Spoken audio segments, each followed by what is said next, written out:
Last one. Can I get just last Yeah, one? man. Is that the last one, is it? It is the last you're one. Lucky man. Hey, what's up guys? How you all doing? So, my feet are firmly back on Irish soil after a whirlwind, surreal trip to Canada and Tennocon in London, Ontario. And the whole experience has just, quite frankly, blown me away. I got to meet an amazing amount of incredible people, from content creators, developers and subscribers, who just left me completely in awe and humbled at the same time. So going over to Canada to my first ever convention, I really had no idea of what to expect, and the fact that it is a convention dedicated to one single game and not multiple games like Gamescom or E3 or PAX Prime and so on, it kind of left me a little bit skeptical as to whether or not many people would turn up to it. And being honest, I was a little bit afraid that the whole convention might be kind of half empty, but I couldn't have been more wrong. It was a resounding success for Digital Extremes, the whole event, and so much so that they've already started talking about next year's Tennocon event, so maybe start saving because it is looking like it's going to happen. So I landed on Friday in Canada after being on a really small plane, and I think Angry Joe and Magamu were also on the same plane, which shook the whole flight, and it had tiny little propellers, and quite frankly it scared the shit out of me the whole way there. We then got to our hotel, and being a bit of a social recluse or an antisocial bastard that I am, I was nervous as hell about meeting subscribers and other content creators until I started to get messages of Silverbones, the guy behind designing the Silva in Aegis and the Juggernaut and so on, and he told us what bar to go to and then eventually introduced us to everyone as well. After that, it was all just about having fun. Saturday morning we headed off to Digital Extreme Studios for a tour of the offices and a brunch with the devs.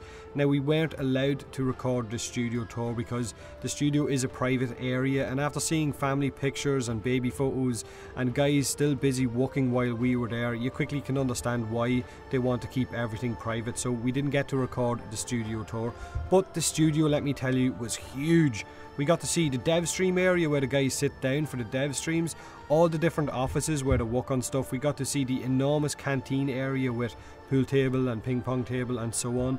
We got to see the mocap room, which was their pride and joy and was strictly a no-go area. We weren't allowed into it in case one of the sensors got accidentally moved or touched, and it would then take them 3 or 4 days to recalibrate it, which would be 3 or 4 days that they couldn't do work. We also got to see where the sound guys work out, where they make so many of their in-game audio bits by messing about and punching melons and stuff like that.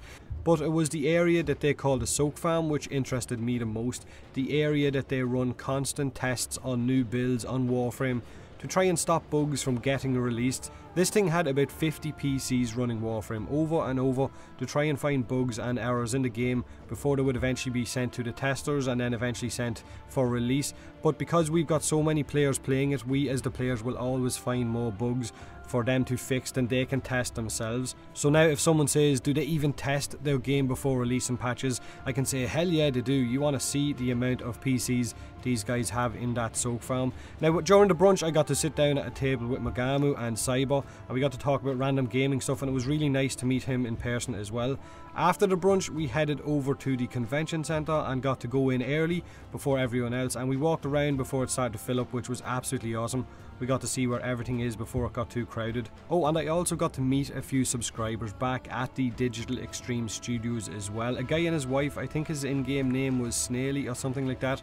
Now, that was the first time that I've ever met a subscriber, and I thought meeting subscribers might be awkward, or there might be that awkward silence when you first meet people, but it was actually really cool and a really humbling experience for them to say that they watch my videos and really like my content and like me, and then basically ask me questions about certain aspects of what I like about the game and all that, and they were just really nice to me. Now back in the convention centre there was game stations, a Lunaro tournament, different stages with developer panels covering sound, a YouTuber panel which I pussied out of doing. I was supposed to do the YouTuber panel, but I asked not to be included because I had never shown myself, I had never met anyone. So Xenogallion and Lars from the Faulty Frame Squad took my place instead, which worked out for the best because those guys were really funny in the YouTuber panel. There was also a Twitch panel as well. There was a graffiti wall for you to draw on and leave a message for the devs to see later on, and a map to show how far you have travelled as well. And at the end of the convention I actually found out that I was the only person from Ireland there, so awesome, go me. There was a VIP area behind the main stage, or a press area, with free beverages and food which we could go and hang out in, that no one else was allowed back there because there was these huge bloody bouncers blocking people from getting back. So at one stage I was back there with my mate Greg, the dude in the kilt, and we were relaxing and sitting down having a chat with Magamu and Xeno Galleon and so on, and then DE Jeff, Scott, Glenn and a few of the PS4 guys came in and sat down beside us and started chatting, which was really cool as well. Now I did kind of fanboy, I'm not gonna lie, when I met Steve, and my mind went completely blank and I looked like a blithering idiot for a few seconds before I recovered myself, thanked him for everything he was doing and quickly walked away. And he was probably saying that guy's a gobshite, but what the hell, it is what it is. Now after I met those guys, I did have to take part in a meet and greet with subscribers, or at a signing table where you basically sign memorabilia for people. And this is where it kind of got really interesting for me, because I really didn't think anyone would want YouTubers signing stuff, but I was so damn wrong. I thought it would be awkward and we would all be just sitting at a table watching people walk past, but I ended up shaking hands and signing and speaking to some incredibly nice people who watch my content and really wanted to see me and meet me. And I met a dude who drove 18 hours just to get to Tennocon so that he could meet YouTubers. He said he wanted to go to the convention, but he really wanted to meet the YouTubers, so he drove for 18 hours straight. I met a guy who asked me how the small boy with cancer was doing. I met guys who love Chroma as much as I do. I actually got bear hugged by a dude that was way over 6 foot tall and lifted me clean off the ground, who was with little Navi as well, and that was awesome. I think that was the first time that has happened to me. Now the dev stream was amazing. The room was completely full. There was no seats left, with people standing all along the walls and all the way at the back, which is where I was, and it was really interesting to actually see the dev stream firsthand and be in the audience watching it. After Tennocon ended, we freshened up back at the hotel. Silverbones told us that the devs would be having some beers at a bar, and we all went there and had a few beers and food with them as they walked around and met everyone and sat at their tables and had a few chats, so that was really nice as well. Now the following day me and Greg got up and our flight wasn't until 8 PM that night, so we were trying to figure out how we were going to pass the day, and we got told that there was a sunset festival in the city at the time and that Rebecca and a few of the others were going to be going to it, so we decided to go along, and we ended up having kind of an impromptu picnic with a few of the developers and the guys from Digital Extremes and all the content creators and a few of the fans as well and stuff like that, and it was absolutely incredible. That was probably one of my highlights, was sitting down at this festival with all the music playing in the background and the smell of food, and having a chat with all these guys outside of, I guess, the Tennocon and outside of YouTube and all that, and basically getting to know them as people. With the event all over and me now back in Ireland and home, I think it's fair to say that this is probably one of the best weekends that I have ever had. I got to meet subscribers and have some beers with developers and YouTubers and subscribers. I met guides of the Lotus and just so many cool members of Digital Extremes and of the Warframe community. It was absolutely amazing. Bring on Tennocon 2017. Like I said, they've already started to talk about the possibility of having another one next year because of how successful this one was this year. It will take me a few days to get to grips with all the latest Warframe stuff because I haven't played the game since the update got released, and I might stream it later on tonight. If you enjoyed the video, remember hit that like button. If you didn't, then don't. Subscribe for more Warframe. As always, thanks for watching, thanks for being awesome, and I will have a video up in a day or two covering the new stuff. Well, no, you're the creative director. Get on out here. We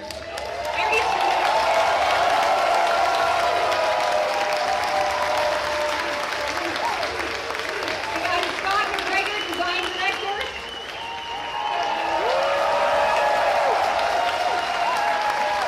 We got Sheldon Carter, who does something, I think, studio manager. That's right. Unbelievable. Stop it.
Action.